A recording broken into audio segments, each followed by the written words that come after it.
এই দেখো সোনপাপড়ি হয়ে গেছে, দেখছো? হেব্বি সুন্দর হয়েছে, সুন্দর লাগছে মা দেখতে। দেখো অবশ্যই বাড়িতে বানাইয়া একবার ট্রাই করে দেখবে, খাইতে এত স্বাদ লাগে, একটা খাইয়াই মন ভরে গেল।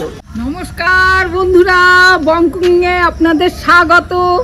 আজকে কিন্তু এমন একটা আইডিয়া নিয়ে চলে আইছি, বাড়িতে কিন্তু খুব কম খরচে অনেকগুলা শনপাপড়ি কিন্তু বানানো যায়। দোকানের শনপাপড়ি কিন্তু মন ভরানো যায় না গো, একদম ছোট ছোট, সেই 5 টাকা 10 টাকা দামের। আমরা দিয়ে নিজেরা বাড়িতে বানায় নিতেছি সেই শনপাপড়ি, এত সুন্দর করে বানাবো বন্ধুরা। পুরো ভিডিওটা স্কিপ না কইরা আমগো লগে থাকুন, দেখুন কেমভাবে আমি বানাইতাছি এত সুন্দরভাবে। দেখো কত কম খরচে। চিনি নিছি 1 বাটি, বেশি না, একদম আমি অল্প করেই নিছি। কতগুলা শনপাপড়ি হইব দেখুন। আর এইদিকে ময়দা নিছি ছোট বাটির অর্ধেক বাটি, আর এদিকে বেসন নিছি অর্ধেক বাটি, আর একটুখানি ঘি নিছি। এই দিয়া যে কতগুলা শনপাপড়ি হইব বন্ধুরা, দেখতে থাকো পুরা ভিডিওটা, না দেখলে কিন্তু বুঝবা না। উনানে কড়াই বসায়া দিছি, এইবার আমি এই যে এইটুকুনি ঘি নিছি, ঘিটাও ডাইলা দিলাম। ঘিয়ের মধ্যে ময়দাটারে দিয়ে দিলাম, দিলাম এই বেসনটারেও ভালো করে ভাজা লম, যতক্ষণ দেওয়া গন্ধ না বাইরান এইভাবে ভাজতেই থাকুন। এই যে সুন্দর ভাজা ভাজা গন্ধ এসে আর ভাজাটা হয়েছে, এমন করে আমি নামায় নিলাম। এবার একটু ঠান্ডা করে নিই, এইভাবে কড়াইটা বসায় দিলাম। এটারে ভালো করে আবার একটু মুচ্ছা নিলাম, দিয়া দিমু এই চিনিটা, আর দেখবা চিনিটা বরাবর জল দিমু অল্প একটু, এইটুকুনি জল দিলাম। এইভাবে চিনিটা গলাইয়া লাগতে থাকে। আমি পাতি লেবুর রস নিয়ে নিচ্ছি কতটা, একটা লেবুরে কাটটা আমি রসটা নিয়ে নিলাম। আমি শিরার মধ্যে দিমু এই কারণেই, চিনির শিরাটা যাতে জেলি জেলি হয়, যাতে আটকায় না ধরে। দেখো এই লেবুর রসটা দেওয়ার মানেটাই হলো এইটা। এই টিপসগুলোকে ফলো করে তবেই কিন্তু বানাইবেন, তবে ঠিক হইবে। ঘরে তো অনেক রকমের মিষ্টি বানাই, আইসে এখন জামাই ষষ্ঠী, এখন জামাইরা ঘরে আইব। আমার জামাই তো খুব ভালোবাসে শনপাপড়ি, দোকান থেকে কিনা নিয়ে আসে প্যাকেটে প্যাকেটে, আইনা বুইয়া আমরা দেয় খায়।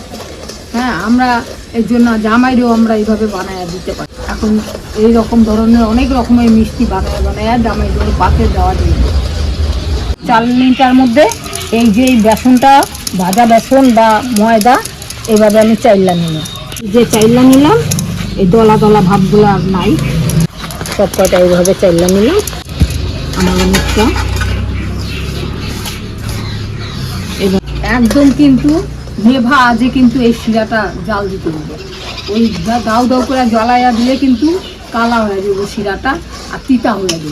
আমি হালকা আগুনে এইভাবে লাড়তে আসছি, লাড়তে লাড়তে শিরাটা বানিয়ে নিতে হবে। স্টিলের থালা নিছি, থালাটার মধ্যে একটুখানি ঘি দিয়ে নিলাম, হিটারে মাইখা নিলাম।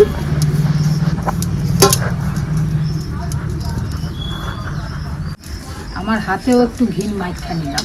এবার শিরাটা কিন্তু হয়ে গেছে। শিরাটা যে হয়ে গেছে সেটা কিভাবে আমি দেখতেছি, দেখো এই একটা টিপস ফলো করো কিন্তু। আমি কিছুটা জল নিছি, এই জলের মধ্যে এই শিরা উঠাইয়া কিছুটা দিয়া দিলাম। শিরাটা যে হয়ে গেছে এটা বোঝা যাইব, এই যে জলের মধ্যে দেওয়ার পরে এই যে ঠান্ডা হয়ে এরকম চিট হয়ে গেল। কিন্তু দেখো এই যে চিটটা হয়েছে না, এটা কিন্তু শনপাপড়ি হইব। আমি এই জন্য নামায় নিতেছি, হয়ে গেছে। দেখো একদম পুরো শক্ত একটা চিট হয়ে গেল। দেখো দেখো শিরাটা এইভাবে একটুখানি ঠান্ডা করে নিলাম, এই ঘি মাখা থালাটার উপরে দিয়ে দিলাম।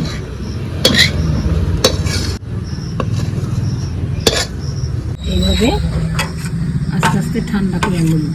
দেখো চারিদিক দিয়ে না, এলাচের দানাগুলা দিতে ভুলে গেছি, শিরার মধ্যেই দেওয়ার দরকার ছিল, আমি এই শিরাটাই দিয়ে নিতেছি, একটু ঘ্রাণটা ভালো হইব এই জন্য।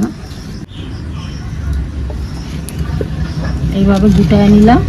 দেখো এত গরম, গরমে হাত দেওয়া যাইব না। আমি এইভাবে লাড়ায় লাড়ায় ঠান্ডাও করতেছি, আর চিটটা বেশ এই দেখো সাদা সাদা হয়ে যাইতেছে আস্তে আস্তে।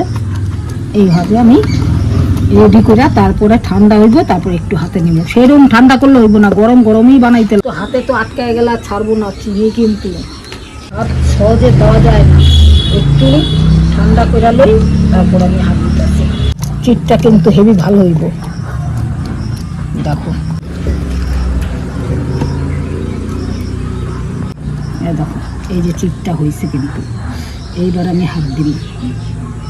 এই দেখো দেখছো, এইভাবে হাত দিয়ে টানতে লাগবো। এখন গরম গরমই কিন্তু এভাবে টানতে লাগবো, ঠান্ডা হইলে কিন্তু হইব না। দেখছো আমি এইভাবে গরম গরম টাইনা নিতেছি।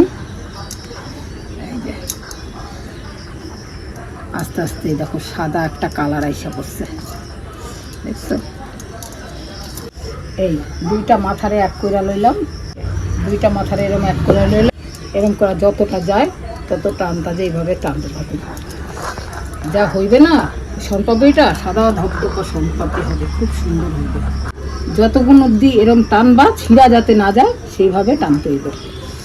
এই যে আমি তো এরকম কইরা নিলাম। এবার দেখো এখানে রাখলাম। এই যে বেসনের গুঁড়াগুলা নিলাম, ভাজা বেসন, বেসন আর ময়দা ভাজা, তার মধ্যে রাখা এবার আমি টানি। এই দেখো বেসন বেশি করে দিতে হইব, আমি বেশি করে বেসন নিয়ে নিলাম। হাতের কায়দাটা দেখছো তো আমি কি করতেছি, এইভাবে টানতে হইব, খালি বেসন দিয়ে টানতে হইব। বেসন আর ময়দা ভাজা এইভাবে দিতে হইব আর টানতে হইব। আমি কিন্তু এর মধ্যে ভালো করে দিয়া দিয়া টানতেছি, ছিঁড়ে গেলে কিন্তু হবে না। এই যত গরম গরম যাতে থাকে সেই বুঝা টানাটানি করতে হইবে।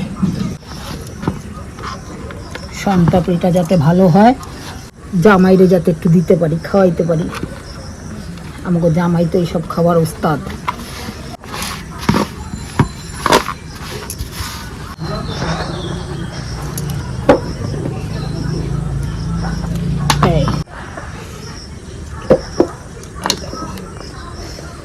দেখছো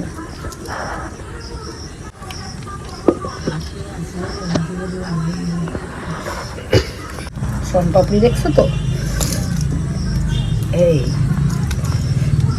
আমি কিন্তু এরকম কাইটে কাইটে বানায় নিলাম।